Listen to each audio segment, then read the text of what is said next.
afternoon to welcome President Donald Trump here to this region of the state, to Virginia, the mother of presidents, the cradle of democracy, where the United States of America began in 1607. We are thrilled to have him here in our part of the state. You know, this election really comes down to two questions. Number one, who's got the physical and mental and intellectual capacity to be the commander-in-chief and also the leader of the free world? And number two, good answer. Number two is who's got the ability to put forth the ideas that matter, that actually work, and unify this country after this election. And what's the answer to that question? Who's that person? You know, this election, like most, is about the economy. And I thought it would be good to compare the records of Donald Trump for 4 years and the last 3.5 years of Joe Biden so we can really see what the clear difference is that we've got this November. Now, first of all, I'm not sure who the Democratic candidate's going to be after last night. Could be different. But whoever it is, we know it's going to be some secular progressive liberal that's got a different view of America, and they can be beaten. It's going to be like Joe Biden. So let's look at this for those years.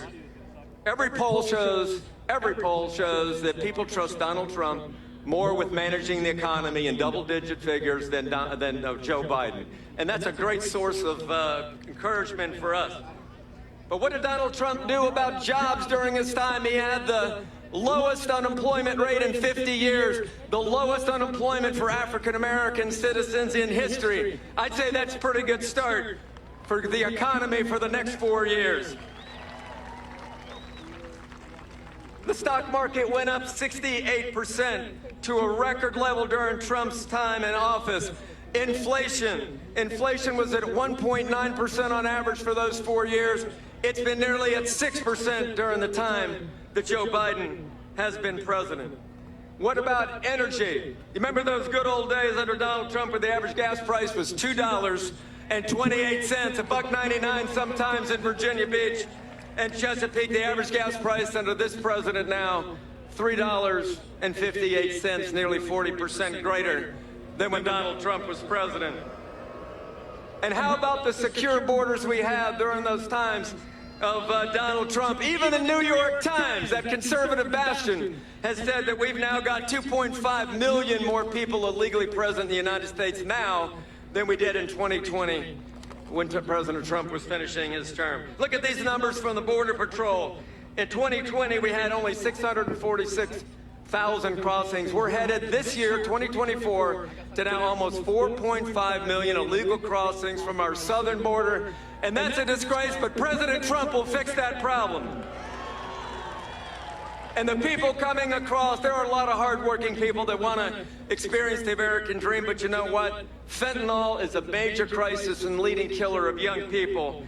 In 2023, under the leadership of Joe Biden with open borders, we had 27,000 pounds of fentanyl coming across the southern border, 500% more than what we had during Donald Trump. That's a disgrace that President Trump will fix.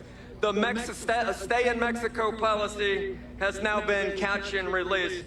And what a hypocrisy it is that the liberals only scream about illegal immigration when you go to D.C., New York, or Martha's Vineyard. That's ridiculous. And President Trump will fix that problem. Think about where we are, the national debt now, highest in history. Social Security bankrupt in 10 years. So what the question is I've got for you, who do you trust more with the United States economy?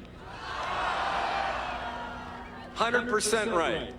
What about foreign policy after the debacle of American leaving the tarmac in Afghanistan? People lost faith in the commander-in-chief and the leader of the free world. And so what do we have today? We have Russia in Ukraine. We have Hamas slaughtering Israeli civilians. We have Iran close to a nuclear weapon. We have China rattling the saber in the Taiwan Straits. We have the military not being able to make its recruitment goal. I could go on, but you get the picture. Ladies and gentlemen, I want to say in conclusion that Governor Allen mentioned that great speech in 1964, A Time for Choosing, by the great Ronald Reagan in support of Barry Goldwater. And this is a time for choosing 60 years after that speech, like no other in the United States of America. It's a time where we're going to choose, do we want capitalism or socialism? Are we going to want secure borders or no borders at all? Do we want unlimited spending and debt, $35 trillion, record high under Joe Biden? Or do we want to have fiscal restraint? And most importantly, do we want to have respect for the traditional values that have made this country great? Or do we want to have a government program that you pay for to fix every one of those problems for the people? So I think the choice is very clear. Thank God the people are smarter than the politicians, because the Biden approval rating now is at an all-time low of 36%.